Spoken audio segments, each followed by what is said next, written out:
السلام علیکم ورحمۃ اللہ وبرکاتہ۔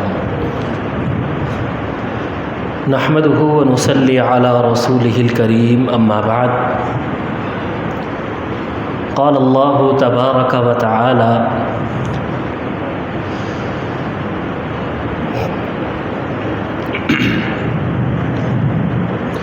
ان فی خلق السماوات، قال اللہ تبارک و تعالی فی محکم تنزیلہ: ان عدۃ الشہور عند اللہ 12 شہرا یوم خلق السماوات والارض منها 4 حرم ذلک الدین القیم۔ مختصر حمد و ثنا کے بعد، جیسا کہ آپ لوگوں کے علم میں ہے کہ شعبان اسلامی سال کا 8واں قمری مہینہ ہے، اور ہم اس مہینے میں آ چکے ہیں۔ اس مہینے کی وجہ تسمیہ کیا ہے؟ اس مہینے کو عرب لوگ آرام اور سکون کے بعد کاروبار اور تجارت کے لیے مخصوص کیا کرتے تھے۔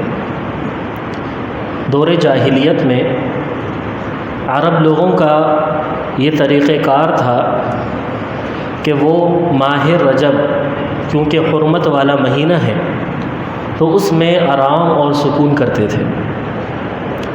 پھر جب ماہ شعبان آتا تو کاروبار تجارت کے لیے کوچ کرتے، ایک جگہ سے دوسری جگہ جاتے، اور اسی طرح پانی طلب کرتے اور مختلف کاموں میں مشغول ہوتے۔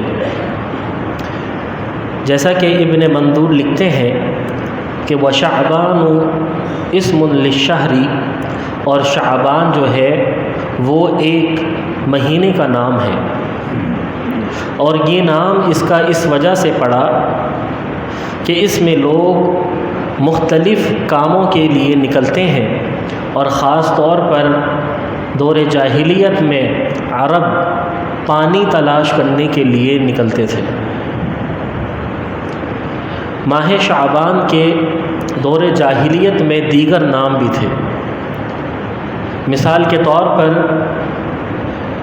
اس مہینے کو عرب عاذل بھی کہتے تھے۔ اسی طرح اس کا ایک اور نام وعل بھی ہے، اور اسی طرح اس کو وہب بھی کہا جاتا تھا، اور ہمارے ہاں اسے شعبان المعظم کہتے ہیں۔ ماہ شعبان اور اسلام،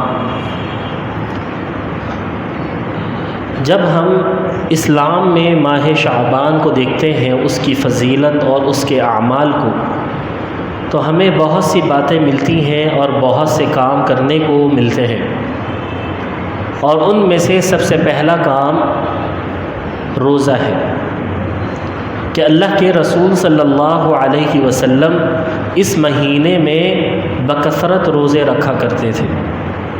جیسا کہ سیدہ ام سلمہ رضی اللہ تعالی عنہ سے روایت ہے کہ انہ لم یکن یصوم من السنة شہرا تاما الا شعبان یصلہ برمضان، کہ آپ صلی اللہ علیہ وسلم سال میں کسی مہینے کے پورے روزے نہیں رکھتے تھے سوائے شعبان کے کہ اسے رمضان کے ساتھ ملا دیا کرتے تھے۔ اسی طرح سیدہ عائشہ رضی اللہ تعالی عنہ سے روایت ہے کہ کان احب الشہور الی رسول اللہ صلی اللہ علیہ وسلم ان یصومہ شعبان ثم یصلہ برمضان، کہ رسول صلی اللہ علیہ وسلم کو روزے رکھنے کے لیے شعبان کا مہینہ سب سے زیادہ پسندیدہ تھا، اور آپ اس میں بکثرت روزے رکھتے تھے، گویا کہ آپ اس مہینے میں روزے اتنے رکھتے کہ رمضان کے ساتھ اسے ملا دیا کرتے تھے۔ تو ہمیں معلوم ہوا کہ اسلام میں اس مہینے میں جو سب سے پہلا کام ہمیں بتایا ہے وہ یہ بتایا ہے کہ ہمیں بھی اس مہینے میں روزے رکھنے ہیں۔